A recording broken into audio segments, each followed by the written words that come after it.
তো বন্ধুরা কেমন আছো তোমরা? ভালো আছো তো? আমি সুদীপ, আমার সঙ্গে আছে শ্যাম। তো জানবে তো আমরা আমাদেরকে তো জানো, আমাদের জানবে না, যদিও ছোটখাটো আলাবাল চাল আমরা ছোটখাটো কন্টেন্ট ক্রিয়েটার। শোনো তাহলে, এই একটু আগে আমরা পবন পার্ক আসছিলাম, একটা রাস্তা দিয়ে একটা BMW M4 গেল ভাই, দেখতে সে ব্ল্যাক কালার, বুঝতে পারছো তো? পুরো সেই মানে ওটা ছেলেদের একটা পছন্দের কার যাকে বলে।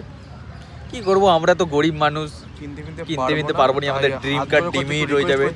এই যে ছেলে দেখতে পাচ্ছ, এরা হচ্ছে একটা মানে যার বাপের পয়সা আছে, মানে বলো তো, পয়সা বলো। থাকলেও হবে না, মিনিমাম BMW গাড়ি থাকতে হবে, মানে M4 কম্পিটিশন থাকলেই হবে।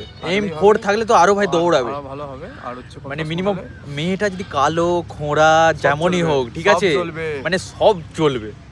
আমার ওইসব দেখার দরকার নেই, তার কাছে কার থাকলেই হবে। BMW M4 থাকলে তো আরো দৌড়াবে ভাই, অবশ্যই, বুঝলে তো? আর যদি কারো কাছে থাকে আর করে, অতি শীঘ্র তাকে ট্যাগ করে দিবে, অতি শীঘ্র করে দেবে। ভালো হয় সব দানাক।